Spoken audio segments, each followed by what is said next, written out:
सबसे पहले तो मैं आपसे ये जानना चाहता हूँ कि आपके पास नबी करीम सल्लल्लाहु अलैहि वसल्लम के मुक़द्दस तबरुकात मौजूद हैं। ये तबरुकात आपको कहाँ से मिले? बताता ये चलूँ कि तबरुकात अल्हम्दुलिल्लाह बहुत अरसे से मेरे पास मौजूद हैं और कुछ तबरुकात मेरे पास इस तरह से हैं जो ख़ानदानी मतलब चले आ रहे हैं।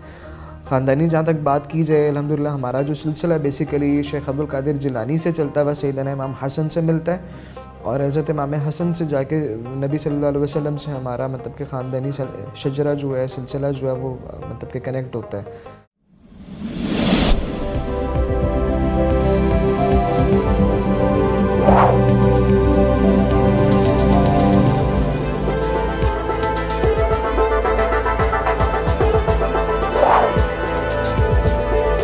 अस्सलाम वालेकुम नाज़रीन, मैं हूं अली रहमान खालिद और मैं हाज़िर खिदमत हूं आज एक बहुत ही मुनफरिद किस्म के इंटरव्यू के साथ। आज हमारे साथ मौजूद हैं सैयद हाफिज़ अरसलान गिलानी साहब। ये वो शख्सियत हैं जिनके पास वो तबरुकात और वो मुक़द्दस अशिया मौजूद हैं जिनकी निस्बत नबी करीम सल्लल्लाहु अलैहि वसल्लम से है। आइए हम इनसे मिलते हैं और जानते हैं कि ये चीज़ें इन तक कैसे पहुंची और ये सफ़र इनका कैसा रहा। तमाम मुसलमानों के लिए ये इंटरव्यू बहुत ही मुसर्रत और ख़ुशी का बाइस होगा और इसमें बहुत सारी इन्फॉर्मेशन भी है। मुझे उम्मीद है कि हम इनसे मिल के बहुत कुछ सीखेंगे। आइए इनसे मिलते हैं और जानते हैं। बहुत बहुत शुक्रिया हाफिज़ सैयद अरसलान गिलानी साहब आपकी तशरीफ़ आवरी का। सबसे पहले तो मैं आपसे ये जानना चाहता हूँ कि आपके पास नबी करीम सल्लल्लाहु अलैहि वसल्लम के मुक़द्दस तबरुकात मौजूद हैं। ये तबरुकात आपको कहाँ से मिले और ये सफ़र आपका कैसे शुरू हुआ? आपके अंदर वो क्या तलब थी, क्या शौक़ था, क्या जज्बा था कि आपने इन चीज़ों को अपने पास जमा करना शुरू किया और बतौर ख़ास इतने एहतमाम के साथ अपने पास इतनी मोहब्बत के साथ रखा? तो ये आप तक आए कैसे? बिस्मिल्लाहिर्रहमानिर्रहीम। अल्लाहुम्मा सल्लि व सल्लिम व बारिक अला सय्यिदिना मुहम्मद व अला आलिहि व अस्हाबिहि अजमईन। जज़ाकल्लाह खैर। अली भाई आपका बहुत शुक्रिया। अल्हम्दुलिल्लाह आपने मेरे से सवाल किया कि तबरुकात का क्या मामला, किस तरह सिलसिला चलता रहा। तो बताता ये चलूँ कि तबरुकात अल्हम्दुलिल्लाह बहुत अरसे से मेरे पास मौजूद हैं और कुछ तबरुकात मेरे पास इस तरह से हैं जो ख़ानदानी मतलब चले आ रहे हैं। ख़ानदानी जहाँ तक बात की जाए, अल्हम्दुलिल्लाह हमारा जो सिलसिला बेसिकली शेख अब्दुल कादिर जिलानी से चलता है, वह सैयदना इमाम हसन से मिलता है और हज़रत इमाम हसन से जाके नबी सल्लल्लाहु अलैहि वसल्लम से हमारा मतलब कि ख़ानदानी शजरा जो है, सिलसिला जो है वो मतलब कि कनेक्ट होता है। तो शेख अब्दुल कादिर जिलानी के बाद से जो हमारे बुज़ुर्ग, ख़ास तौर पे मेरे दादा जान और वाली साहब और ताया अबू, जो भी ख़ानदानी मामला था, हमारे मज़हबी घराने से अल्हम्दुलिल्लाह ताल्लुक़ है, जिस वजह से बचपन से ही बहुत ज़्यादा शौक़ रहा है। नबी सल्लल्लाहु अलैहि वसल्लम का अदब और मोहब्बत जो है बेसिकली वो ख़ानदानी चली आ रही है हमारी। तबरुकात का जो सिलसिला बेसिकली वो ख़ानदानी अल्हम्दुलिल्लाह चले आ रहे हैं और मेरे पास शुरू से जो तबरुकात में थे नबी सल्लल्लाहु अलैहि वसल्लम के मुँह मुबारक, बाल मुबारक जिनको कहा जाता है, और उसके बाद से लेके मदीना मुनव्वरा में अल्हम्दुलिल्लाह मेरा काफ़ी टाइम गुजरा है। रोज़े रसूल के करीब, ख़ास तौर पे हुजूर के कदमैन मुबारक में बहुत ज़्यादा अरसा मेरा गुजरा है वहाँ पे, और वहाँ पे होने की वजह से मदीना मुनव्वरा के काफ़ी तबरुकात, वहाँ पे इस्तेमाल शुदा जो चीज़ें थी वो मुझे बहुत ज़्यादा एज़ ए गिफ़्ट मिली। फिर उसके बाद टर्किश काफ़ी दोस्त हैं मेरे, तो उनसे काफ़ी ज़्यादा गिफ्ट मतलब कि मुझे मिले और मैक्सिमम तबरुकात अल्हम्दुलिल्लाह ख़ानदानी भी मतलब के चले आ रहे हैं। तो बहुत अच्छा मतलब कि सिलसिला ये तबरुकात का मेरे तक पहुंचा। सर, मैं आपसे ये पूछना चाहता हूँ कि आपके पास तो ये सब चीज़ें हैं, ये मुक़द्दस चीज़ें हैं, आप इनको रोज़ भी देखते होंगे। आपको अपनी ज़िंदगी में क्या महसूस होता है? ये सिर्फ़ एक एहसास का सवाल मैं आपसे कर रहा हूँ कि आपको क्या महसूस होता है, आप क्या फ़ील करते हैं जब आप इन चीज़ों को देखते हैं? आपको क्या वो ज़माना याद आता है जो नबी करीम सल्लल्लाहु अलैहि वसल्लम का मुक़द्दस दौर था, या किस तरह से आपके जज्बात होते हैं? क्या शौक़ की एक लहर आपके अंदर होती है? देखें, इसके अंदर शौक़ और वो चीज़ें पीछे रह जाती हैं कि मैंने बुज़ुर्गों से ये बात सुनी है कि जहाँ पे नबी सल्लल्लाहु अलैहि वसल्लम के मोए मुबारक या तबरुकात मौजूद हों तो मुसलमान का ये अकीदा होना चाहिए कि नबी सल्लल्लाहु अलैहि वसल्लम फ़िज़िकली ख़ुद वहाँ पे मौजूद हैं। तो आप ख़ुद अंदाज़ा लगा लें इस बात का कि जहाँ पे नबी सल्लल्लाहु अलैहि वसल्लम ख़ुद मौजूद होंगे, एक उम्मती को वहाँ पे किस तरह होना चाहिए। बुज़ुर्ग ये फरमाते हैं, बुज़ुर्गों से हमने ये चीज़ सीखी है कि जहाँ पे नबी सल्लल्लाहु अलैहि वसल्लम के रोज़े मुबारक पे ही अगर आप चले जाएं तो बुज़ुर्गों का ये कहना, हमने अदब वाले लोगों से ये चीज़ सीखी है कि नबी के सामने अपने आवाज़ बुलंद नहीं करनी, वरना आपके अमाल ज़ाया होंगे और आपको ख़बर तक ना होगी इस चीज़ की। तो अपनी आवाज़ों को धीमा रखना, हुजूर सल्लल्लाहु अलैहि वसल्लम के सामने अपनी आवाज़ों को बुलंद नहीं करना हुजूर सल्लल्लाहु अलैहि वसल्लम के सामने। इसी तरह तबरुकात के मामले में भी, तबरुकात की मौजूदगी में, या आप अगर वहाँ पे विज़िट करते हैं, आप जाते हैं, तो तबरुकात के सामने बिल्कुल खामोशी और अपनी सांसों को रोक के रखें। ये तो बात होगी अदब की। जहाँ पे एहसास की बात आपने की है, मेरे से एहसास किस चीज़ का, एक शुक्र अदा होता है कि अल्लाह आपका लाख लाख शुक्र है, आपने इस चीज़ से मुझे नवाजा। और नवाजना तो बेसिकली नबी सल्लल्लाहु अलैहि वसल्लम की जो चीज़ें हैं, जो उनकी ज़ेर इस्तेमाल चीज़ें हैं या बाल मुबारक और दीगर तबरुकात हैं, वो नबी सल्लल्लाहु अलैहि वसल्लम की इजाज़त के बगैर हर किसी के पास नहीं जाया करते। ये बात, ये बहुत ज़्यादा इज़्ज़न और इजाज़त का बहुत ज़्यादा इसमें मतलब के मामला होता है। तो जब नबी सल्लल्लाहु अलैहि वसल्लम का करम किसी के ऊपर हो, हुजूर ने निगाह रहमत किसी पे फरमाते हैं, तो उसको अपने तोहफ़ों से नवाजा जाता है। जिस तरह सैयदना वैसे करनी, उनका वाक़या आपने सुना कि इंतहा का इश्क रखने वाले थे, हुजूर से मोहब्बत करने वाले थे, लेकिन कभी हुजूर से मुलाकात नहीं हुई थी उनकी। हज़रत उमर फ़ारूक रज़ियल्लाहु तआला अन्हु और सैयदना अली के हाथ हुजूर ने अपना जुब्बा मुबारक हज़रत वैसे करनी को तोहफ़े में भेजा। फिर उसके बाद हज़रत वैस करने ने हुजूर का जुबा मुबारक पहन के पूरी उम्मत के लिए दुआएं की। और अल्हम्दुलिल्लाह अदब करने वालों के यही अंदाज़ हुआ करते हैं। उनके एहसास तो हुजूर के इश्क में हर वक्त मुब्तला रहते हैं, हुजूर के मोहब्बत में हर वक्त अपने आप को मसरूफ़ रखते हैं। उनका उठना बैठना सिर्फ हुजूर का ज़िक्र होता है। तो बहुत ज़्यादा अल्हम्दुलिल्लाह इसके अंदर किस एहसास का बंदा ज़िक्र करे, किस तरह की फ़ीलिंग्स बंदा मतलब कि ज़िक्र करे, वो चीज़ बंदा कर नहीं सकता खुल के। अल्हम्दुलिल्लाह। मैं सर आपसे यहाँ पे ये सवाल करना चाहता हूँ अपने नाजरीन के लिए कि जो लोग बहुत मोहब्बत रखते हैं, बहुत अकीदत रखते हैं, बहुत शौक़ रखते हैं और बहुत ज़्यादा जज्बात रखते हैं, आप मुझे ये बताएं कि आपने जब कोई दुआ करनी होती है या जब आप किसी परेशानी से गुज़र रहे होते हैं, बहैसियत इंसान की ज़िंदगी में परेशानियाँ, उतार चढ़ाव तो चलता रहता है, तो आपकी ज़िंदगी में जब कोई ऐसा वक्त आता है तो आप उसमें क्या करते हैं? ये मैं बहुत इसका ना आपसे एक और तरह का जवाब चाहता हूँ। जी अल्हम्दुलिल्लाह, इस तरह के मामला तो बहुत ज़्यादा रहते हैं। हर इंसान की ज़िंदगी के अंदर ऊंच नीच और प्रॉब्लम्स आती रहती हैं, अप्स एंड डाउन्स आते रहते हैं। अब मेरे साथ कभी लाइफ के अंदर कुछ तरह के प्रॉब्लम्स होते हैं या होते रहे हैं, तो अल्हम्दुलिल्लाह मैंने नबी सल्लल्लाहु अलैहि वसल्लम की तरफ ही कांटेक्ट किया है, उनकी तरफ ही रुजू किया है मैंने, और अपना हर मामला मैंने हुजूर की बारगाह में पेश किया है। और इसमें कोई शक नहीं है, एतराज़ करने वाले करते हैं, लेकिन मेरा ये अकीदा है कि नबी सल्लल्लाहु अलैहि वसल्लम आज भी दुनिया में उसी तरह मौजूद हैं जिस तरह सहाबा इकराम के ज़माने में मौजूद हुआ करते थे।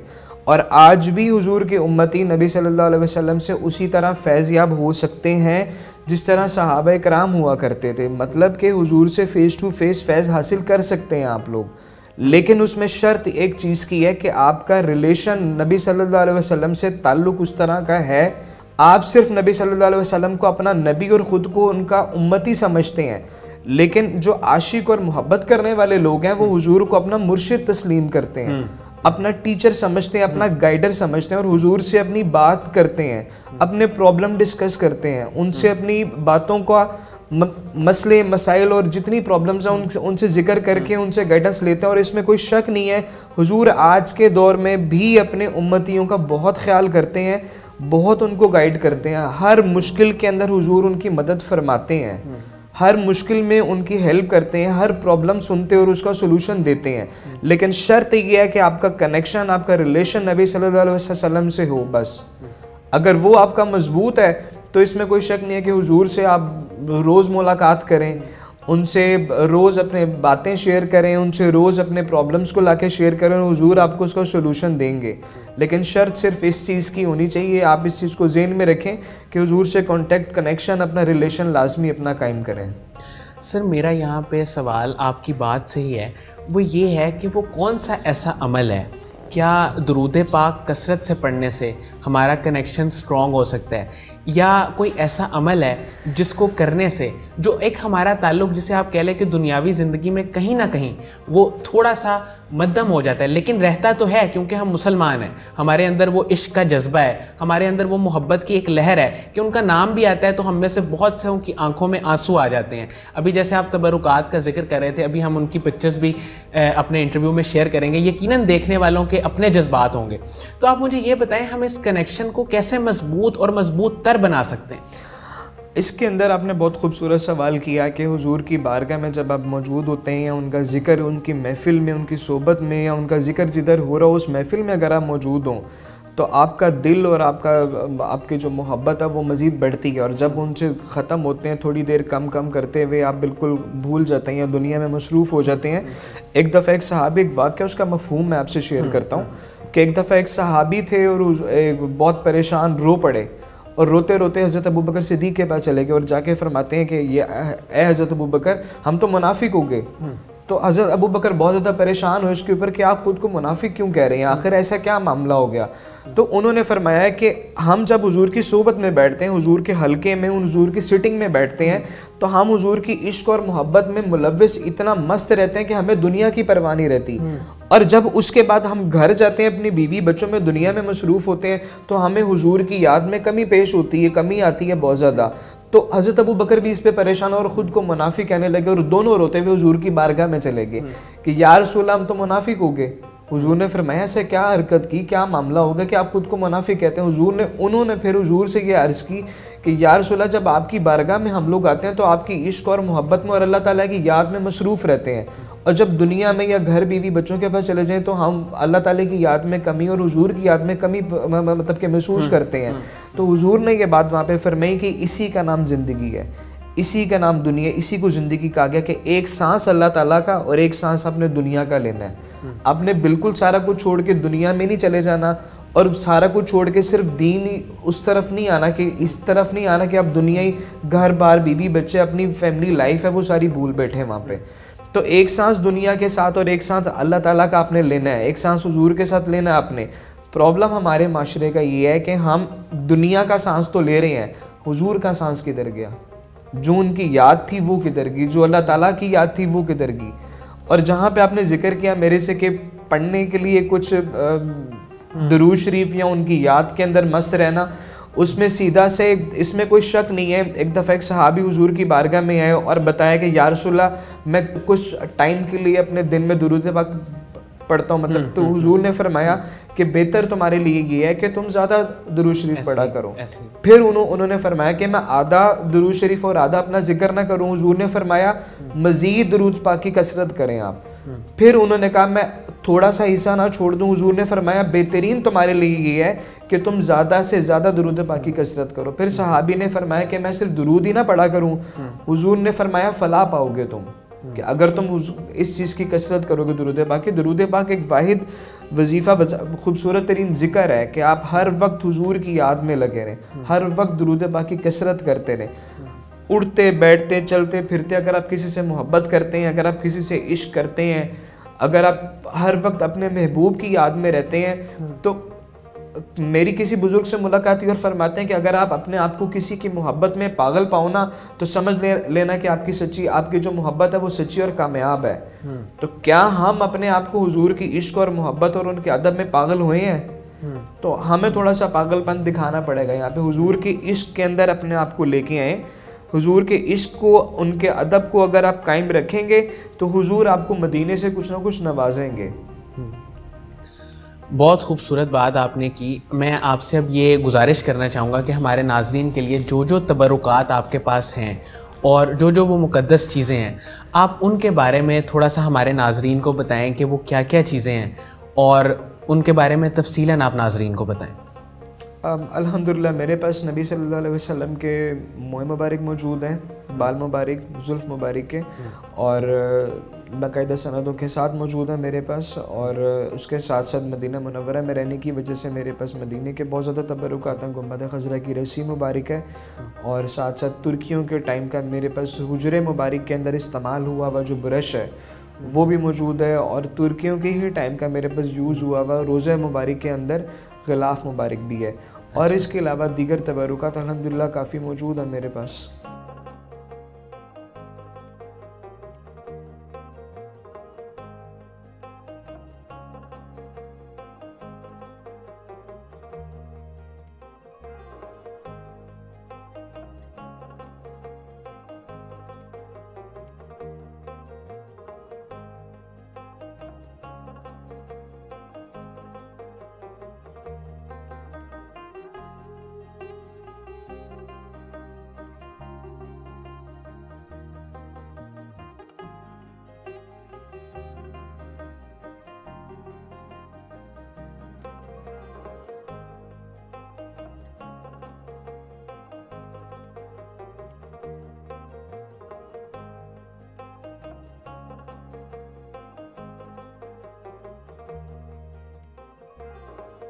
अच्छा, आखिर में मैं आपसे ये पूछना चाहूँगा कि जो लोग इन तबरुकात की ज़ियारत करते हैं, आपके पास भी आते होंगे और अभी जैसे आपने हम सब लोगों को भी दिखाए, तो इसके कोई ख़ास आदाब, इसका कोई ख़ास तरीक़ाकार या इसमें किस चीज़ को ख़ास तौर पे मलहूज़ ख़ातिर रखना चाहिए? अदब रसूल और इश्क रसूल की वजह से एक चीज़ को मैं बहुत ज़्यादा क्लियर करना चाहता हूँ। बहुत अच्छा आपने सवाल किया, फिर से मज़ा आ रहा है आपके सवालात का माशाल्लाह से।